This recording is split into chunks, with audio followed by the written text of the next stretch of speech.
क्षणभंगुर जीवन की कलिका कल प्रातः काल खिली न खिली। मलयाचल की शुचि शीतल वायु सुगंध समेत मिली न मिली। कलिकाल कुठार लिए फिरता तन नम्र से चोट झिली न झिली। भजले अरिहंत अरी रसना फिर अंत समय में हिली न हिली।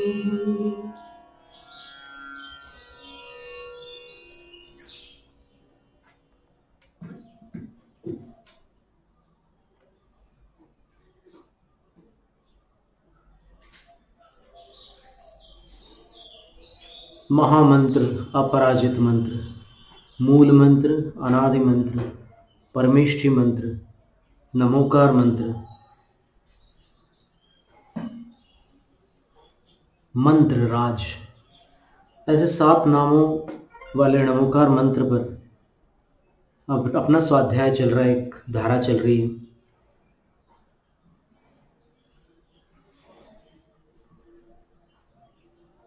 कभी काल जनित और कभी कर्म जनित अंतराल हो जाते हैं।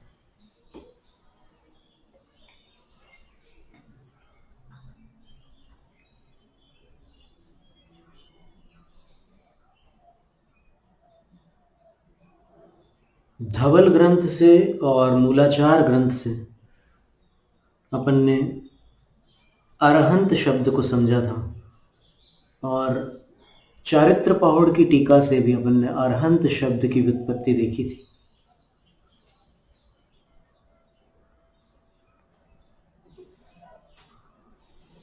और इन एक एक शब्दों के अर्थ पर जब ध्यान देते हैं तो लगता है कि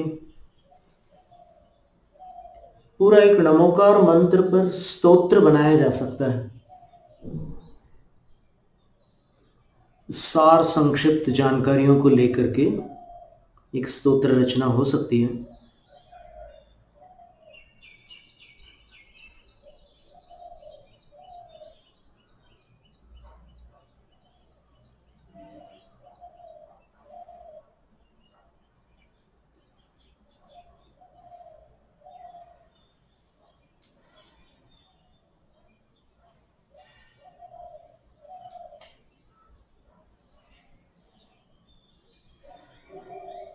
जैसे अभी हमने एक लाइन लिखी है, लिखी पहले थी, अभी यहां टाइप की। अर्हणामर्हतीत्यर्हन् विश्व विश्वातिशायिनी। आधा श्लोक है, पूर्वार्ध है। अर्हणाम अर्हति इति अर्हन्, जो अर्हणा अर्थात पंच कल्याणकों की पूजा के अर्ह होते हैं, योग्य होते हैं, वे अर्हन कहलाते हैं। अर्हन शब्द की व्युत्पत्ति अर्हंत शब्द से हुई है। अर्हन, अर्हंतौ, अर्हंतः ऐसे रूप चलते हैं संस्कृत में। विश्व विश्वातिशायिनी,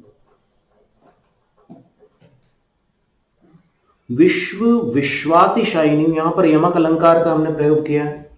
एक विश्व का अर्थ होता है संपूर्ण विश्व, और दूसरे विश्व का अर्थ होता है सर्व। एक विश्व का अर्थ विश्व है, दूसरे विश्व का अर्थ है सर्व। तो एक सर्वनाम है और एक संज्ञा है। ये जो लोकालोक रूप पूरा विश्व है, इस विश्व शब्द को सर्वनाम नहीं माना जाता, इसको संज्ञा माना जाता है। और दूसरा जो विश्व है वो सर्वनाम है। तो विश्व विश्वातिशायिनी, इस विश्व में सबसे बढ़कर पूजा के जो योग्य होते हैं वो अरहन होते हैं, अरहंत भगवान होते हैं। तो ये एक अर्थ था उसका, अरहंत शब्द का। और दूसरा तो आपको स्मरण है, अ और र के जो हंता है, हन धातु से बनने वाला रूप है। अब धातु और फिर प्रत्यय, ये सारे शब्द चर्चा में सुनते सुनते आपको भी अभी अभ्यस्त होने लगे होंगे। धातु का अर्थ रूट होता है। अंग्रेजी में भी बहुत सारे शब्द इसी पद्धति से बनते हैं व्याकरण में। अंग्रेजी के कई शब्द संस्कृत मूलक हैं, यानी उसका स्रोत जो है वो संस्कृत भाषा है। उदाहरण के लिए हम आपको 2-3 शब्द बताते हैं अंग्रेजी के जो संस्कृत मूलक है। जैसे संस्कृत में मुस्कुराहट को स्मित बोलते हैं,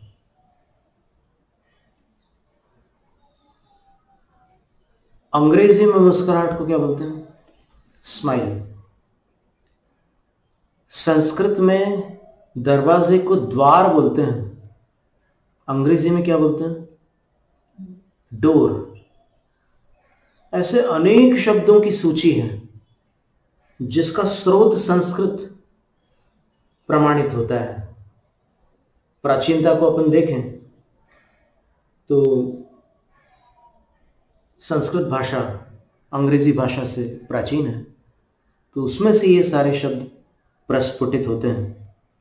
तो ऐसी हमारी भावना है कि हम एक ऐसे स्तोत्र की रचना करें जिसमें 5 परमेष्ठियों का गुणगान हो।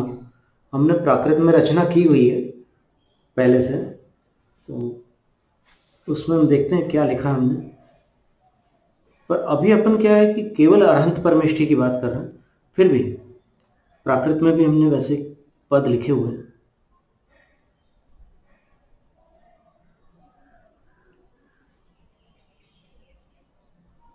स्वाध्याय में भक्ति और ध्यान में, स्वाध्याय, भक्ति और ध्यान, ये 3 ऐसी चीजें हैं कि इन तीनों में बड़ा भारी आनंद आता है।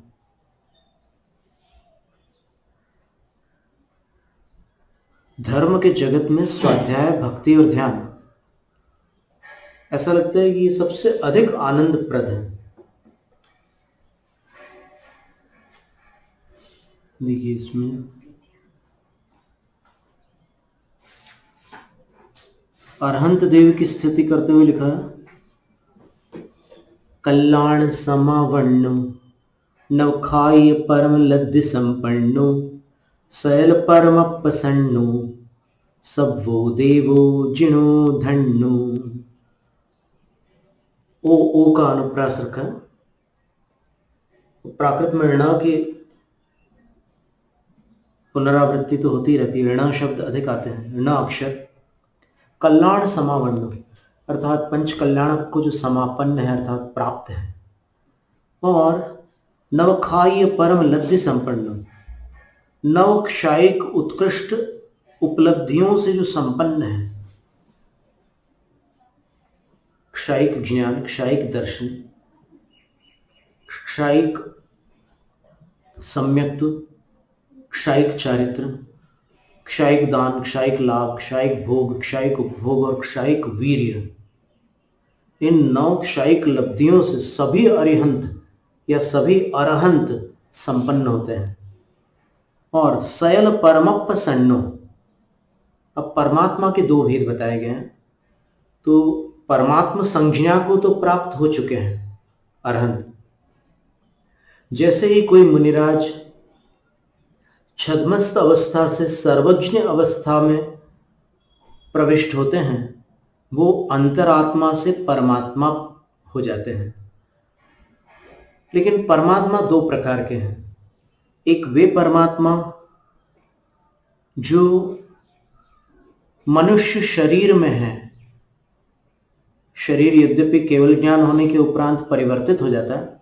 अभी जैसे अपना शरीर सप्त धातु से विनिर्मित है, केवल ज्ञान के बाद वो सप्त धातुओं से विनिर्मुक्त हो जाता है, उसकी परछाई नहीं पड़ती, शुद्ध स्फटिक के समान निर्मल हो जाता है, वो साफ सुथरा बिल्कुल, कोई उसमें मांस आदि पदार्थ नहीं होते, शुद्ध शरीर हो जाता है।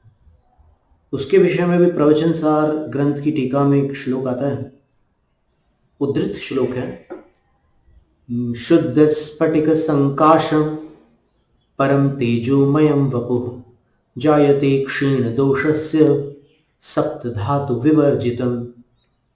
शुद्ध स्फटिक के संकाश अर्थात सदृश, उससे समानता रखने वाला अब स्फटिक दो प्रकार के होते हैं, एक माला बताइए, शायद हमारे पास दोनों प्रकार के होते हैं, बड़ी वाली भी निकालें, अंदर दूसरी वाली एक दूधिया स्फटिक होता है। वैसे तो दो तक की सीमा नहीं बना सकते अपन, एक हल्का गुलाबी स्फटिक भी होता है, हम खोल लेते हैं, और एक बिल्कुल पानी जैसा, जब पानी बहुत स्वच्छ होता है तो उसको क्रिस्टल क्लियर वाटर बोलते हैं। क्रिस्टल का ये क्वार्ट्स, अंग्रेजी भाषा में इसको क्वार्ट्स क्रिस्टल बोलते हैं। ये देखिए आप,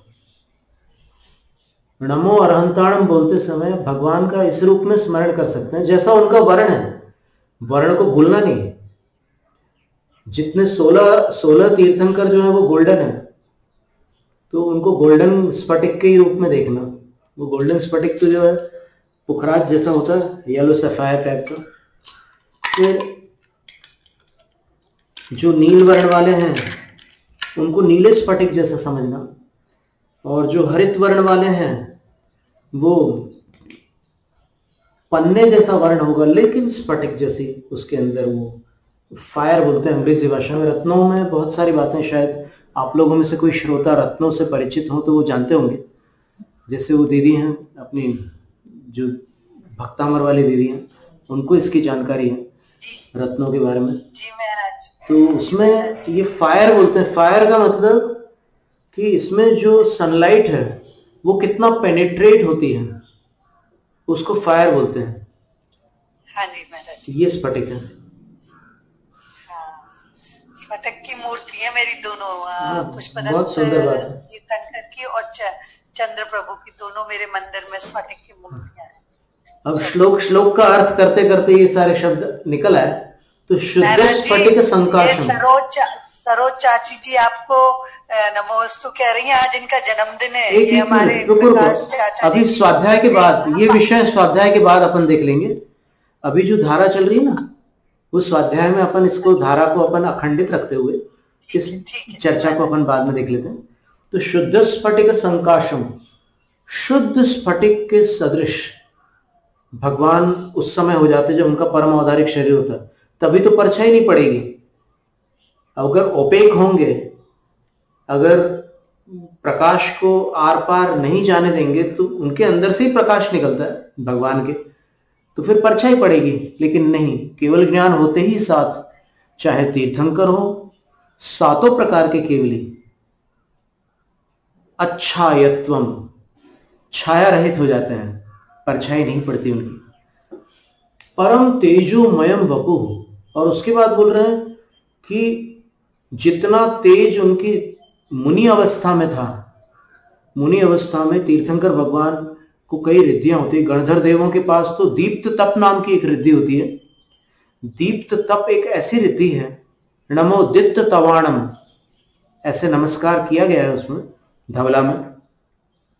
उसके अर्थ में आचार्य वीर सिंह स्वामी ने लिखा है कि दीप्त तप एक ऐसी रिद्धि है कि कितने भी उपवास कर लो, शरीर का बल, शरीर की कांति घटेगी नहीं और तेज बढ़ता चला जाएगा। शरीर तेज उज्जोय 10 दिशो सव्व कालो वासो विसंतो। गौतम गणधर महाराज का वर्णन करते हुए लिख रहे हैं कि जो सर्वकाल उपवास करते हुए भी, अर्थात गणधर जो होते हैं वो आजीवन उपवास करते हैं, कभी वो आहार के लिए नहीं उठते।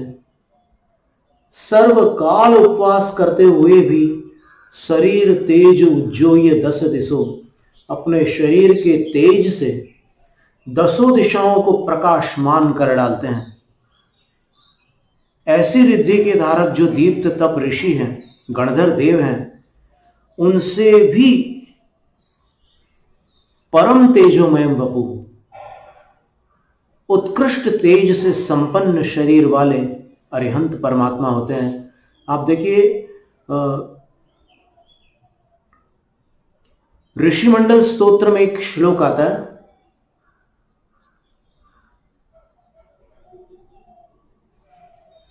जिसमें भगवान अरहंत का वर्णन है।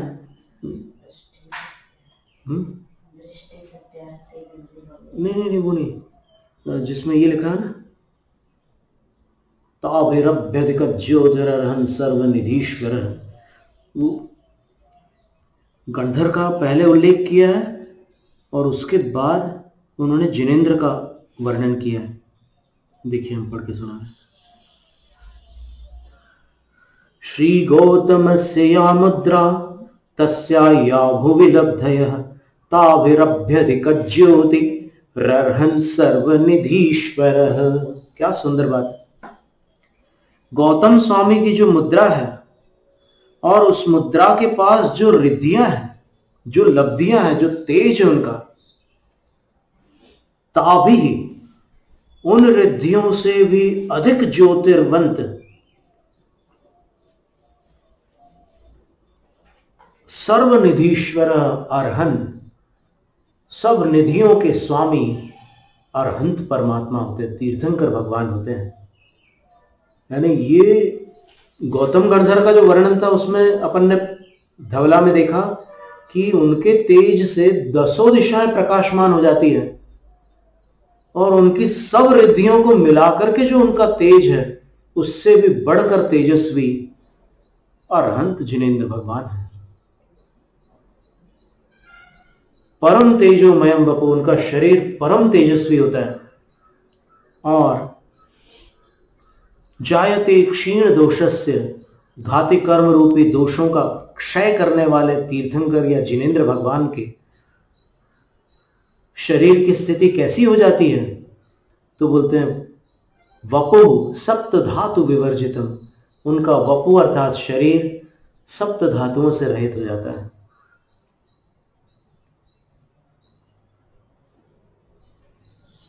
रस रुधिर आदि सप्त धातुओं से उनका शरीर रहित हो जाता है।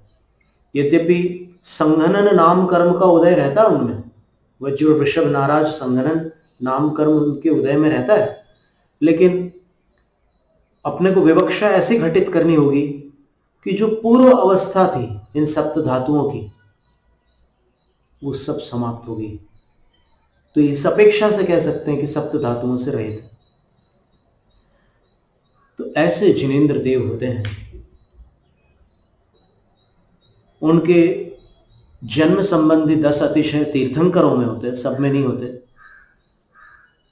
केवल ज्ञान संबंधी 10 अतिशय सभी केवलियों में होते हैं और देवकृत 14 अतिशय भी तीर्थंकरों में होते हैं। कुछ अतिशय अन्य में हो सकते हैं लेकिन सब नहीं हो सकते। तो ऐसे जिनेंद्र भगवान को अपन नमो अरहंताणम कहकर नमस्कार कर रहे थे। और अरहंत भगवान की संपूर्ण विशेषताओं का विस्तार से जो वर्णन है, जैसे 1008 अपन आज वर्तमान में भगवान के लिए क्या लिखते हैं, 1008। तो 1008 भगवान के शरीर पर चिन्ह बने होते हैं। कौन से भगवान के? तीर्थंकर भगवान के। और उन चिन्हों में 108 तो लक्षण होते हैं। लक्षण का अर्थ ऐसा है कि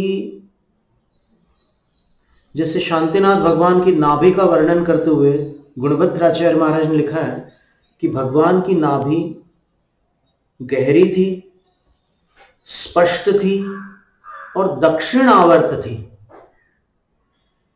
दक्षिणावर्त का अर्थ होता है कि उसके अंदर का जो मूल भाग है वो दक्षिण दिशा में दाहिनी ओर था। कितना बारीक वर्णन है, ये लक्षण हो गया। इसी तरह उनके केश जो थे, उन केशों का आवर्त भी दक्षिण आवर्त था।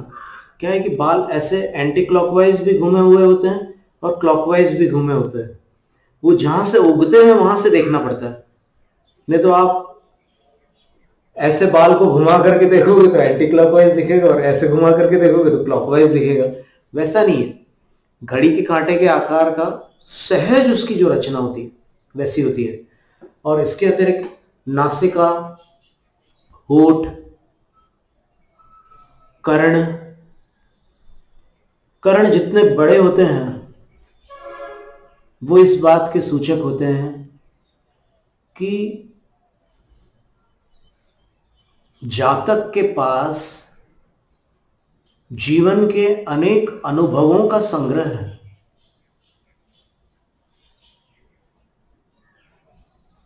अनुभवी और विवेकी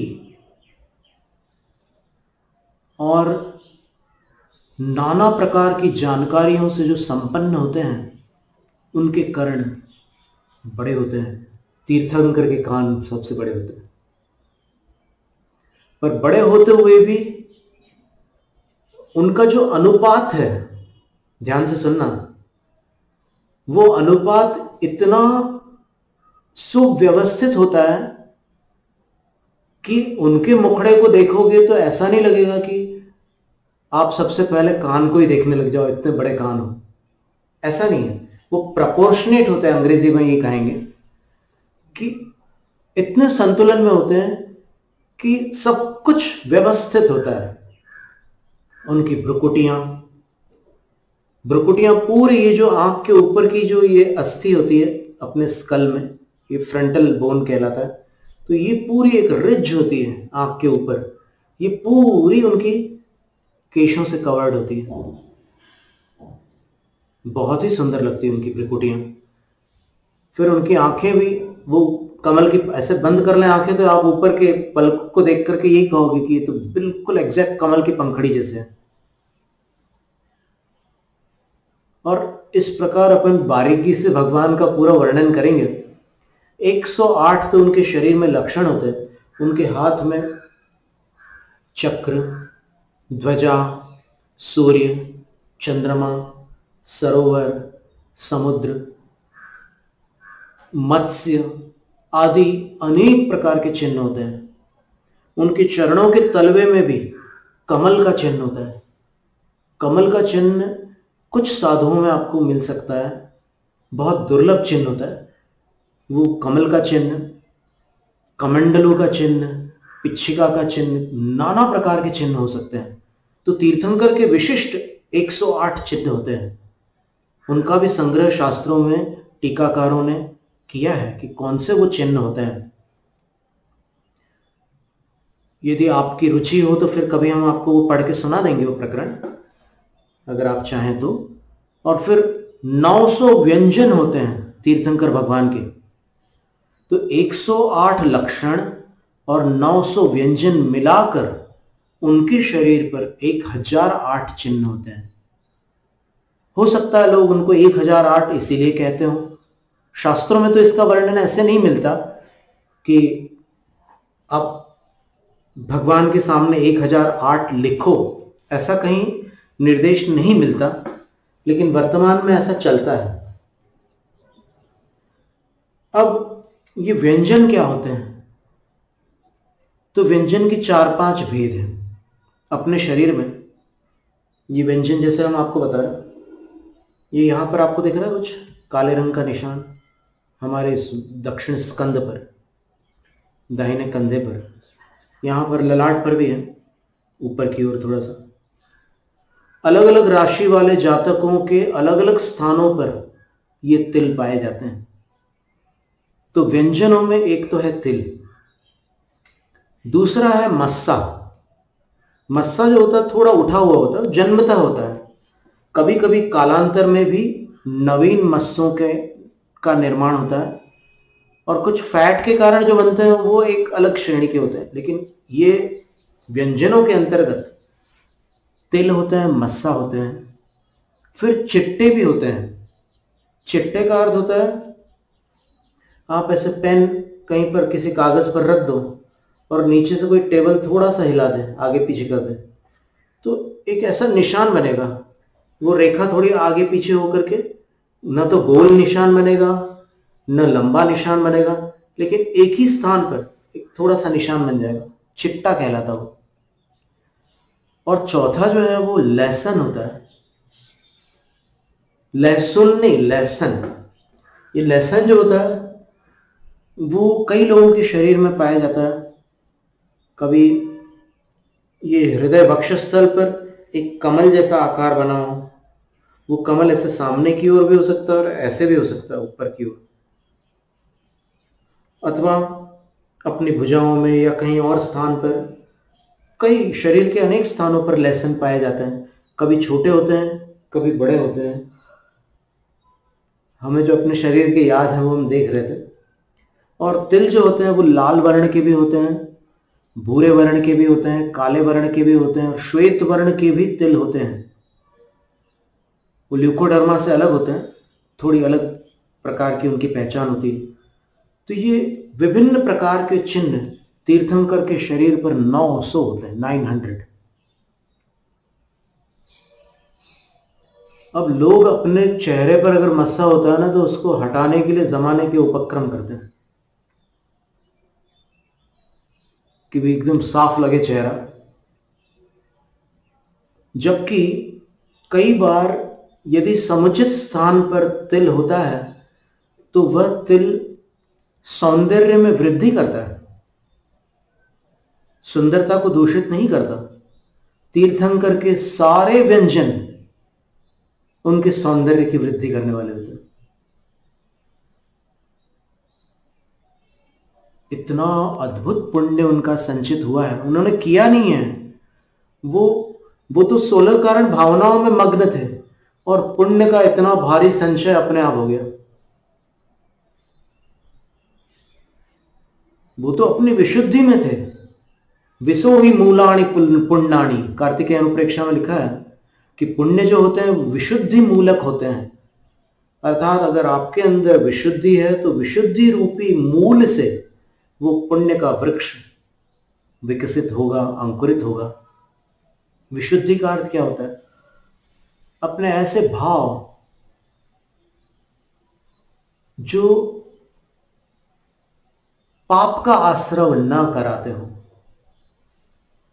प्रशस्त कर्म प्रकृतियों का, साता वेदनीय अधिक कर्म का आश्रव कराने वाले भाव को विशुद्धि कहते हैं।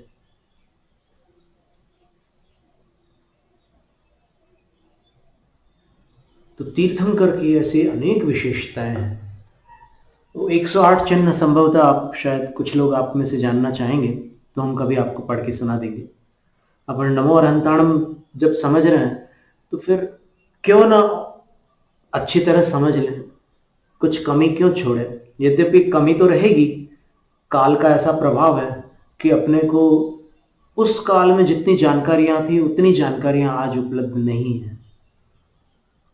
आज जितनी जानकारियां हैं उसमें से अपन जितना बनेगा उतना अपन जान सकते हैं। अरिहंताणम शब्द का भी अर्थ अपन ने समझा और अरुहंताणम शब्द का भी अर्थ समझा। इन सभी की छाया भी अपन ने देखी। नमो अरहंताणम की 2 प्रकार से छाया बन रही थी, क्योंकि 2 धातुओं से एक ही रूप बनता है प्राकृत में। संस्कृत में तो 2 रूप बन जाते हैं, लेकिन प्राकृत में एक ही रूप बनता है।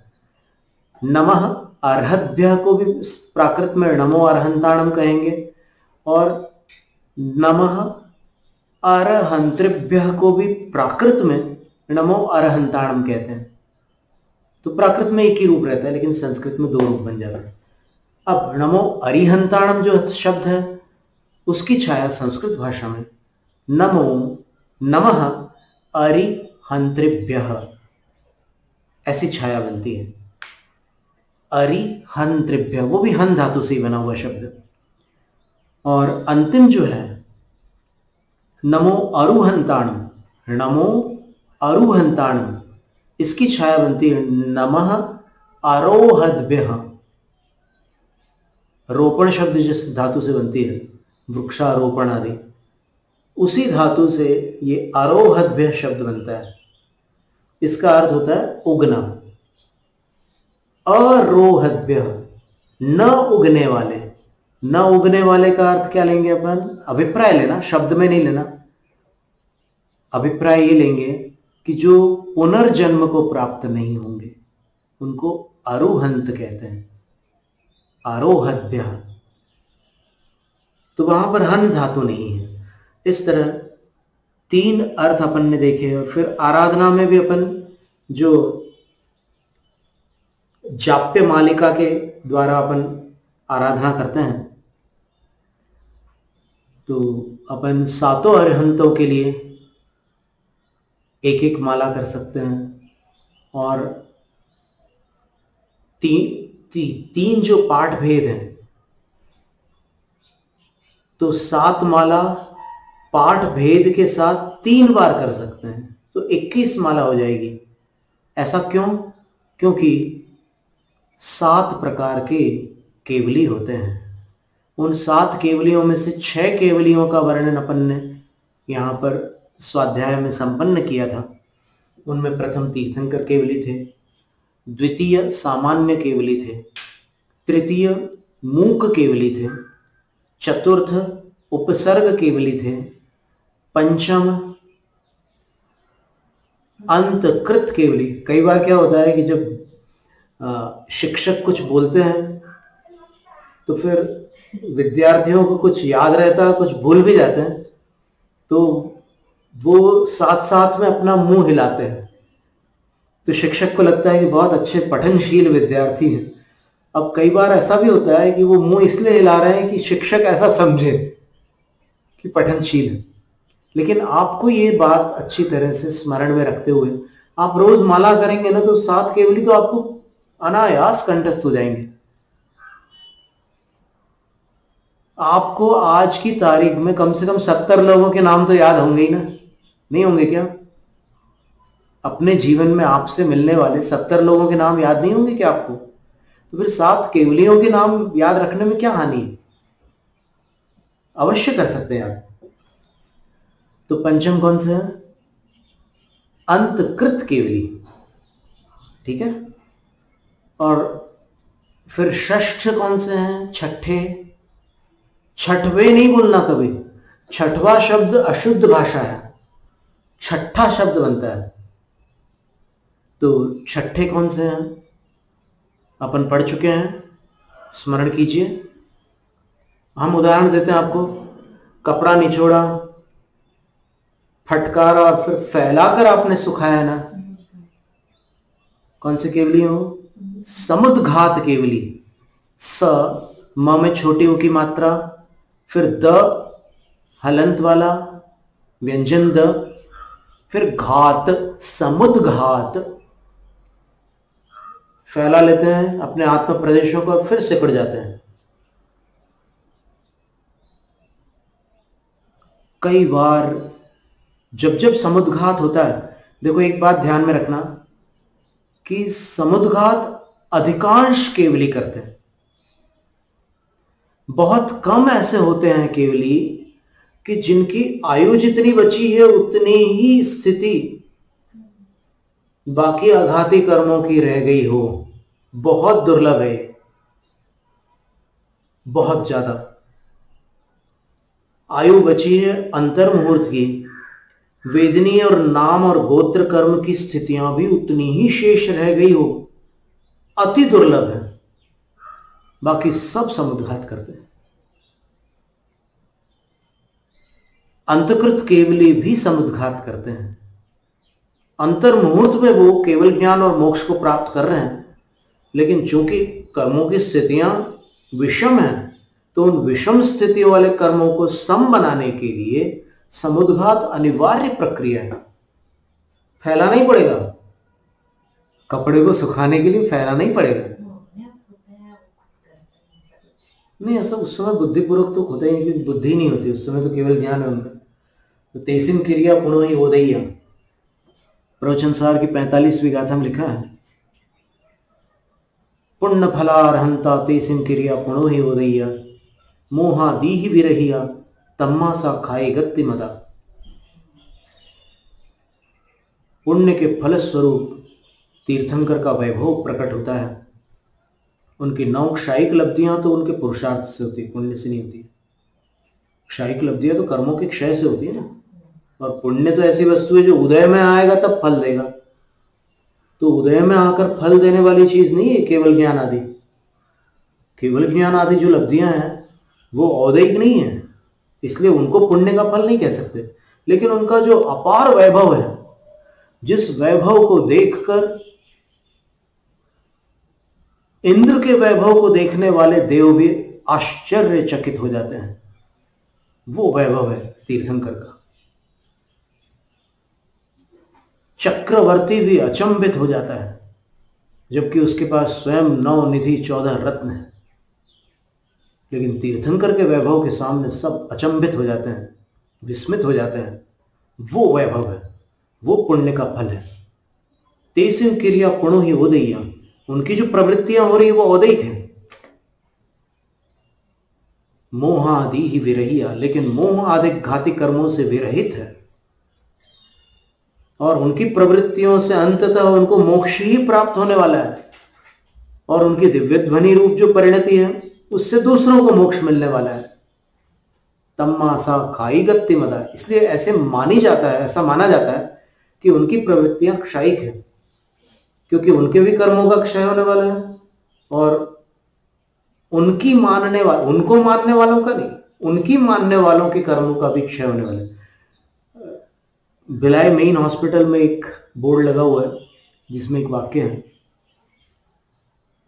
कि हम भगवान को मानते हैं, भगवान की नहीं मानते। ऐसा कोई वाक्य इस अभिप्राय का। तो को और की का फर्क है। सम्यक दृष्टि जीव को और की दोनों को मानते हैं। भगवान को माने, भगवान की न माने, सम्यक दृष्टि के साथ ये बात घटित नहीं हो सकती। तो अब समुद्घात केवली के उपरांत अंतिम जो केवली है, जिसकी आपको लंबे समय से प्रतीक्षा है, और कुछ लोगों ने खोज करके कहीं शास्त्रों से निकाला भी हो, कहीं कोश वगैरह में देखा भी हो, कोई बात नहीं, वो केवली है अनुबद्ध केवली। अनुबद्ध का अर्थ क्या होता है? एक संख्या हम आपको बता रहे हैं, आप चाहें तो लिख लीजिएगा। जो उपदेश करने वाले, चलने फिरने वाले जो केवली भगवान है, अथवा तीसरे शुक्ल ध्यान तक के जो केवली भगवान है, उन सब केवलियों की एक निश्चित संख्या होती है। वो संख्या सर्वकाल होती है। अनादिकाल से अनंत काल तक कभी भी वो संख्या न घटती है न बढ़ती है। कौन से केवलियों की? तीसरे शुक्ल ध्यान तक जो स्थित हुए हैं उनकी। चौथे शुक्ल ध्यान में जो चले गए हैं उनकी बात नहीं यहां पर। तो जिन केवलियों ने चौथा शुक्ल ध्यान प्राप्त नहीं किया है, वे समस्त केवली सर्वकाल एक निश्चित संख्या में विराजमान रहते हैं इस धरती पर। संपूर्ण मनुष्य लोक में वो केवली हमेशा उस संख्या में ही पाए जाते हैं। वो संख्या बड़ी सुंदर संख्या है। सुंदर इसलिए क्योंकि अपने आराध्य बहुत सुंदर है, अपनी उनके प्रति बहुत अधिक प्रीति है, बहुत अधिक भक्ति है, अत्यंत गुणानुराग से अपन भरे हुए हैं। और जब भी अपन नमस्कार करते हैं, तो जब उनको स्मरण करते हैं तो भाव विभोर होकर नमस्कार करते हैं। नमो अरहंताणम बोलते समय हृदय प्रफुल्लित हो जाता है, गदगद हो जाता है, रोंगटे खड़े हो जाते हैं, एकदम कभी कभी तो आंखें भर आती हैं नमो अरहंताणम बोलते समय। वो संख्या है 898502।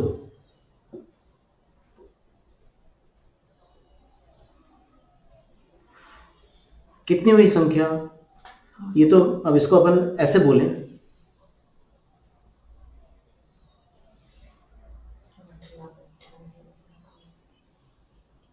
8,98,502।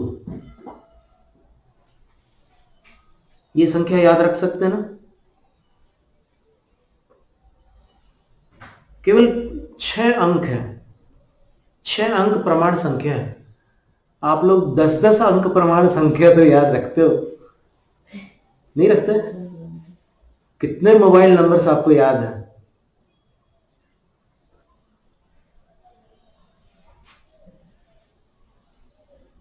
ये केवली भगवान का नंबर है।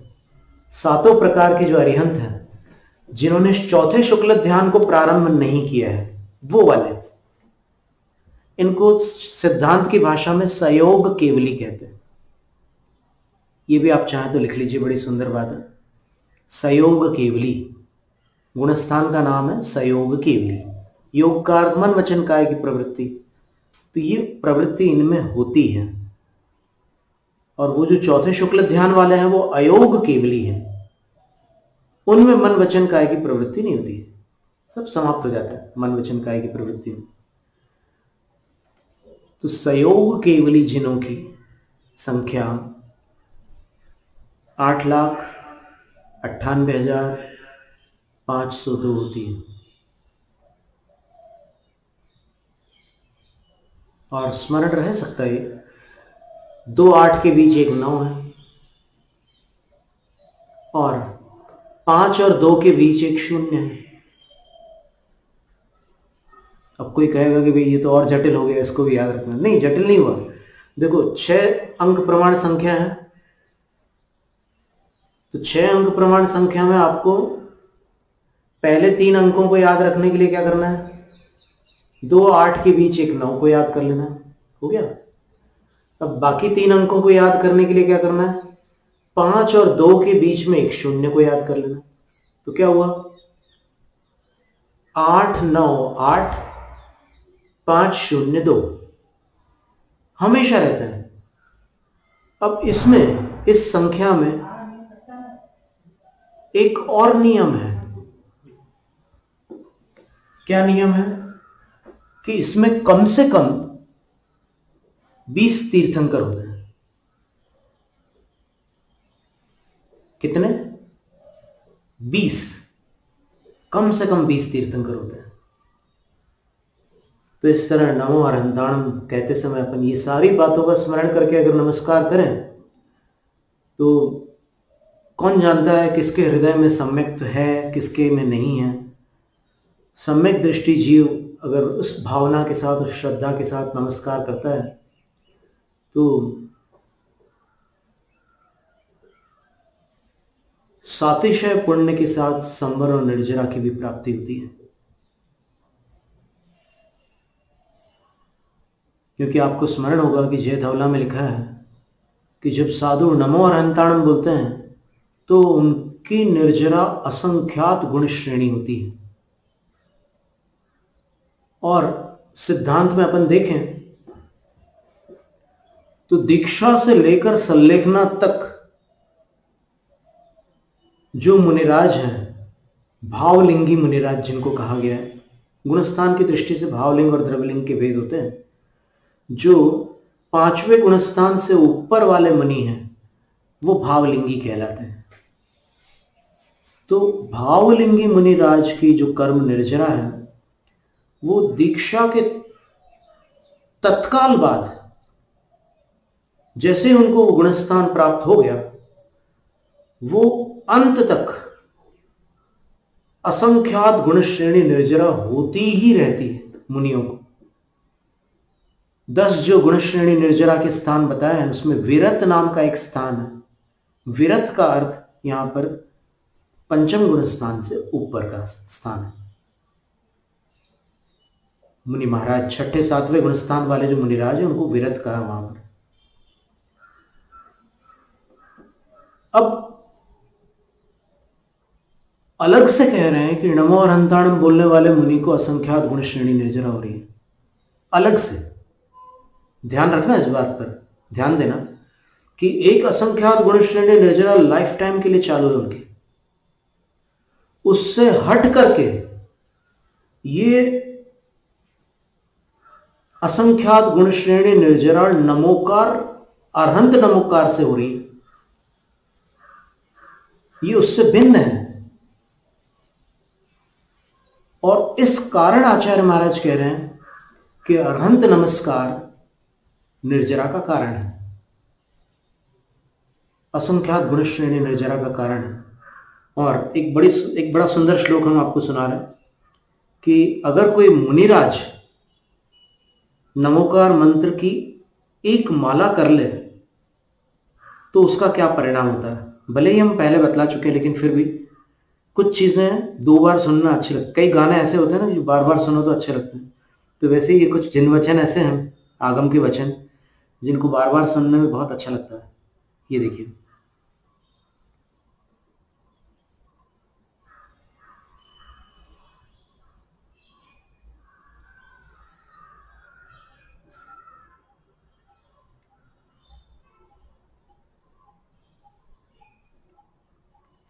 शतमष्टोत्तरं चास्य त्रिशुद्ध्या चिन्तयन् मुनिः भुञ्जानोऽपि चतुर्थस्य प्राप्नोत्यविकलं फलम्।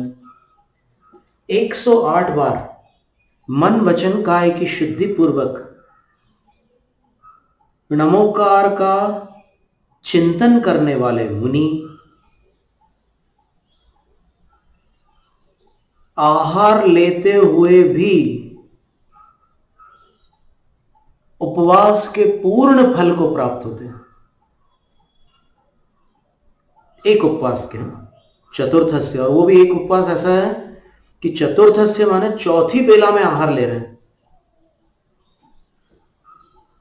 चौथी बेला में आहार लेने का मतलब, साधु तो प्रतिदिन एक ही बार आहार लेते हैं, तो एक बेला तो उस दिन की छूटी जाती है।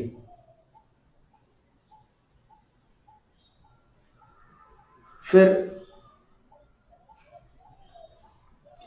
कल आहार लेंगे तो दूसरी बेला में आहार लेना कहलाएगा। इस बेला में तो आहार ले चुके हैं, जो दोपहर में आहार हुआ उनका, उसके बाद सायंकालीन बेला छूट गई। फिर आगामी दिवस जब वो प्रथम बेला में आहार लेंगे तो वो तीसरी बेला का आहार कहलाएगा। तो ये तो जीवन भर का चल रहा है उनका। तीसरी बेला का नहीं, दूसरी बेला का आहार कहलाएगा, क्योंकि शाम की एक बेला छोड़ी है और दूसरे दिन की प्रथम बेला में आहार कर रहे हैं, तो फिर वो यहां से गिनोगे तो दूसरी बेला कहलाएगी। जिस बेला में आहार लिया है उसको गिनता नहीं है, क्योंकि उसमें तो आहार हो चुका है। फिर प्रत्याख्यान कर लेते हैं आहार का, तो दूसरी बेला का आहार तो प्रतिदिन होता है एकाशन करने वालों के जीवन में। मुनिराज का एक भुक्ति मूल गुण है, लेकिन यहां पर यह लिखा है चतुर्थस्य, जो साधु चतुर्थ बेला में आहार करते हैं। कैसे होगी चतुर्थ बेला में आहार, कैसे होगा? दूसरी बेला में आहार तब होगा जब दूसरे दिन आहार करेंगे, फिर दूसरे दिन दूसरी बेला, तीसरी बेला शाम की। अगर दूसरे दिन की बेला को छोड़ दिया जाए, दूसरी बेला को, तीसरी बेला को भी छोड़ दिया जाए, और फिर उसके बाद वाले दिन की जो प्रथम बेला है वो चतुर्थ बेला होगी। उस बेला में अगर आहार किया जाए तो जो फल प्राप्त होता है, सीधा सीधा सरल भाषा में यह है कि एक उपवास का जो फल होता है वो फल पूर्ण रूप से 3 शुद्धि पूर्वक नमोकार का 108 बार चिंतन करने वाले मुनिराज को, यानी नमोकार का अगर ध्यान करें, और इसकी प्रक्रिया भी बताई है, षट कमल जप विधि है वो। तो षट कमल जप विधि में ऐसा होता है, पदस्थ ध्यान होता है, अपने नाभि स्थान पर एक कमल होता है, हृदय स्थान पर एक कमल होता है, कंठ पे एक कमल होता है, मुख में एक कमल बनाते हैं, ललाट में, भाल में, ललाट को भाल भी कहते हैं संस्कृत भाषा में, ललाट में एक कमल बनाते हैं, और शीर्ष में एक कमल बनाते हैं, सिर के ऊपर वाले भाग में 6 कमल बन जाते हैं। और सारे कमल 8 पंखुड़ियों के होते हैं, और पंखुड़ियां दिशाओं में और विदिशाओं में होती है। बीच में कर्णिका होती है, वो पीला वाला जो हिस्सा होता है सभी कमलों के अंदर होता है, बीच में हिस्सा रहता है वो। तो वहां बीच से प्रारंभ करते हैं। एक नमोकार मंत्र यहां बीच में कर्णिका में पड़ा, फिर एक पूर्व या उत्तर मुख होकर बैठे हैं जप करने के लिए, पदस्थ ध्यान करने के लिए। तो पूर्व दिशा की पंखड़ी में, फिर दक्षिण, पश्चिम, उत्तर दिशा में बैठे तो उत्तर दिशा की पंखड़ी में, पूर्व दिशा की पंखड़ी में, दक्षिण दिशा की पंखुड़ी में और पश्चिम दिशा की पंखुड़ी। फिर विदिशाओं में चले गए। तो विदिशाओं में जो होता है, एक नियम है कि अंतिम विदिशा जो है वो ईशान है, इसलिए ईशान दिशा में अपने को पहले जप नहीं करना, अंत में करना है। ये स्मरण में रखने की बात है, तथ्य है। महापुराण में आचार्य भगवत जिनसेन स्वामी ने लिखा है कि ईशान कोण अंतिम होता है, इसलिए उसमें अंत में ही जप करना है वहां। तो यहां आग्नेय कोण में चले जाइए, नैऋत्य कोण में चले जाइए, वायव्य कोण वाले जो पंखुड़ी है कमल की उसमें जाप कर लीजिए, और अंत में ईशान में कर लीजिए। 9 हो गई। कर्णिका को मिला करके पहले कर्णिका में, फिर दिशा और 4 विदिशा, 4 दिशा और 4 विदिशा, 9 हो गई। फिर इसके बाद ये ललाट के अंदर जो कमल बना हुआ है उसमें इसी विधि से जाप करना है। फिर मुख में जो कमल है उसमें इसी विधि से जाप करना है। कंठ कमल में भी इसी विधि से करना है, हृदय कमल में भी और नाभि कमल में भी। और ये अवरोहण क्रम था, इसका एक आरोहण क्रम भी होगा। अब अवरोहण क्रम पूर्ण हो गया, आरोहण क्रम प्रारंभ करेंगे। अवरोहण का अर्थ होता है नीचे की ओर आना, पर्वतारोहण और पर्वतावरोहण। आप गोमटेश्वर भगवान की वंदना के लिए पर्वतारोहण करके जाते हैं, और फिर नीचे जब भोजन करने के लिए आते हैं तो फिर पर्वतावरोहण करके आते हैं। तो ये है, यहां से आप फिर से 9 जप करते हुए आइए ऊपर। नाभि कमल, हृदय कमल, कंठ कमल, मुख कमल, भाल कमल और शीर्ष कमल। 108 बार नमोकार की जाप हो जाती है, क्योंकि 9 को 6 से गुणा करोगे तो 54 होगा। 9 6 54, 54 की गिनती आएगी। और फिर ऊपर जाते समय 9 को फिर से 6 से गुणित करेंगे तो पुनः 54 की गिनती आएगी। 54 + 54 54 + 54 108, 108 की गणना हो जाएगी। इसके लिए मन को स्थिर रखना होता है। आप मन को स्थिर किए बिना तो कमल जाप हो ही नहीं सकती। बड़ा आनंद आता है इस जाप को अगर श्वासोच्छ्वास के साथ किया जाए तो कभी 1 मुहूर्त भी लग जाता है और कभी 2 मुहूर्त भी लग सकते हैं। बड़े आनंद के साथ बिल्कुल निर्विकल्प होकर, सब दुनियादारी से निवृत्त होकर, 5 पापों को छोड़कर, पूरी लगन के साथ, पूरे आनंद के साथ अपन देखो एक नमो अरहंताणम का अर्थ समझ करके कितने गदगद हो जाते हैं, कितना आनंद आता है। तो यहां तो पूरे 5 पदों की बात कर रहे हैं। तो मुनिराज जब ऐसा करते हैं तो उनको एक उपवास का अखंड फल प्राप्त होता है। तो अंतिम जो केवली है अनुबद्ध केवली है। अनुबद्ध का अर्थ समझ लेना। अनुबद्ध का अर्थ होता है संपर्क। अनुबंध का अर्थ संपर्क होता है और अनुबद्ध का अर्थ संपर्क को प्राप्त।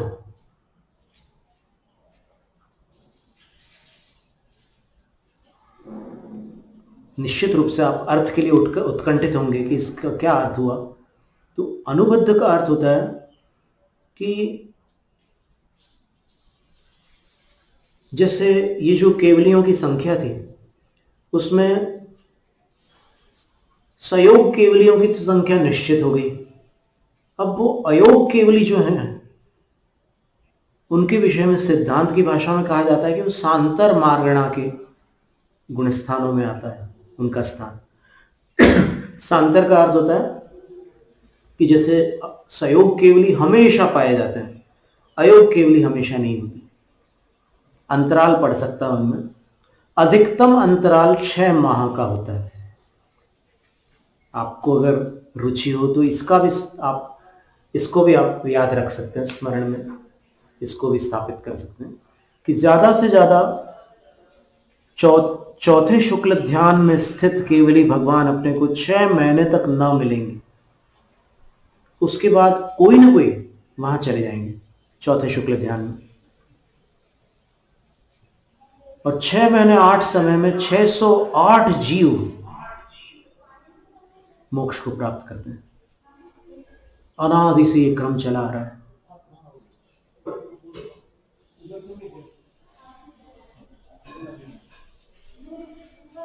और एक साथ एक समय में, है ना, एक समय में 14वें गुणस्थान का काल जो है वो एक समय नहीं है, अंतर्मुहूर्त काल है। अ, ई, उ, री, ली, इन 5 अक्षरों का उच्चारण करने में जितना काल लगता है 5 मात्रा का काल होता है। तो 5 मात्रा का काल संयोग के अयोग केवली गुणस्थान का है। एक समय में एक साथ उस 14वें गुणस्थान में 108 अरहंत भगवान हो सकते हैं। 108 एक समय में। समय काल का सबसे सूक्ष्म खंड है। तो अपन अनुबद्ध का अर्थ समझने जा रहे थे, वो ये था कि 14वें गुणस्थान का काल पूर्ण हो गया, 5 मात्राएं पूरी हो गई, चौथा शुक्ल ध्यान समाप्त हुआ। चौथे शुक्ल ध्यान के अंत के 2 समय जब रह जाते हैं, तब उसके पहले समय में 72 कर्मों का नाश हो जाता है और दूसरे समय में 13 कर्मों का नाश हो जाता है। 63 का पहले ही नाश हो चुका है। जब केवल ज्ञान प्राप्त हुआ था तब 63 प्रकृतियों का नाश हो चुका था। अपन पूजा में क्या पढ़ते हैं, एक पंक्ति आती है ना, चहु कर्म की 63 प्रकृति नाश, ऐसी एक पंक्ति आती है। तो वो 4 कौन से कर्म है? ये 4 कर्म जो है ना, घाती अघाती वाले 4 कर्म नहीं लेना वहां पर, उसकी चर्चा अपन फिर करेंगे। आप याद दिलाना हमें, तो उन कर्मों का हम वर्णन फिर करेंगे। आज अपन ये समझ लेते हैं अनुबद्ध का अर्थ क्या है। अनुबंध का अर्थ संपर्क होता है और अनुबद्ध का अर्थ होता है संपर्क को प्राप्त। ऐसे केवली जो संपर्क को प्राप्त हो गए। इसको समझने के लिए यह है कि जैसे महावीर स्वामी है, महावीर स्वामी ने मोक्ष जाने से 2 दिन पहले समव शरण को छोड़ दिया था। समव शरण विघटित हो गया था, विकीर्ण हो गया था और पावापुरी में आकर के वो विराजमान हो गए थे और उन्होंने खड़े होकर मोक्ष प्राप्त किया था। 24 तीर्थंकरों में 3 तीर्थंकरों ने बैठकर और शेष ने खड़े होकर, 21 तीर्थंकरों ने खड़े होकर मोक्ष प्राप्त किया था। तो महावीर स्वामी ने खड़े होकर मोक्ष प्राप्त किया था। अनुबद्ध का अर्थ है कि यहां से एक अरिहंत निर्वाण को प्राप्त हो गए और यहां धरती पर एक मुनि केवल ज्ञान को प्राप्त हो जाता है। वो एक साथ होती है घटना, वो मोक्ष जाता है और ये केवल ज्ञान को प्राप्त हो जाता है।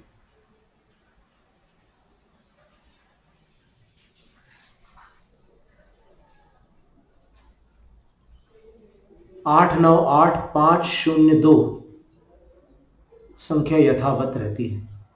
तो गौतम गणधर अनुबद्ध केवली थे। सामान्य केवली तो थे ही, लेकिन साथ में अनुबद्ध केवली थे, क्योंकि महावीर स्वामी मोक्ष, इनको केवल ज्ञान हो गया।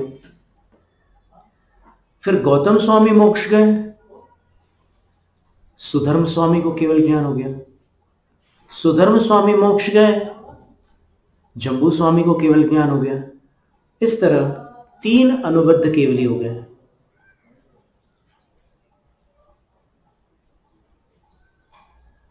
यानी एक केवली मोक्ष के संपर्क को प्राप्त हो गए और एक मुनि उसी समय केवल ज्ञान के संपर्क को प्राप्त हो गए।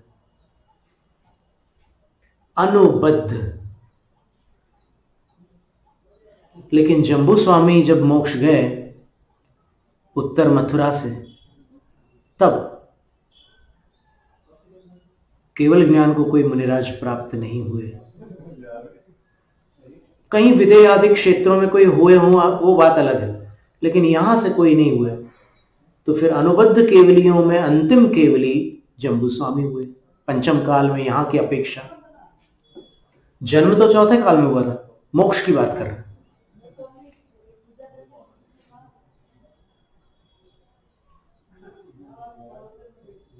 गौतम स्वामी भी केवल ज्ञान से 12 वर्ष के बाद मोक्ष को प्राप्त हुए। सुधर्माचार्य केवल ज्ञान को प्राप्त हुए। तो ऐसा ये क्रम चला था, ये अनुबद्ध केवली हो गए। तो इस तरह ये सातों प्रकार के केवलियों को अपन नमो अरहंताणम, नमो अरिहंताणम, नमो अरोहंताणम 3 पाठ के उच्चारण पूर्वक या स्मरण पूर्वक नमस्कार करते हैं। भजले अरिहंत अरि रसना। फिर अंत समय में हिली न हिली,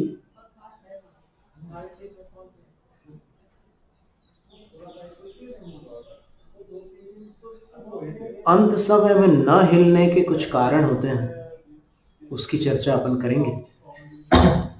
मुख्यतया 4 ऐसे कारण होते हैं जिसके कारण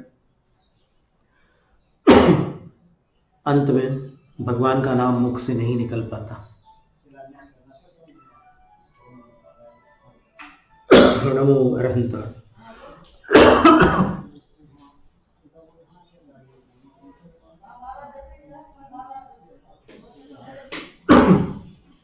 उदक चंदन तंडुल पुष्प कैश चरु सुदीप सुधूप फलार्घ्य कई धवल मंगल गान रवाकुले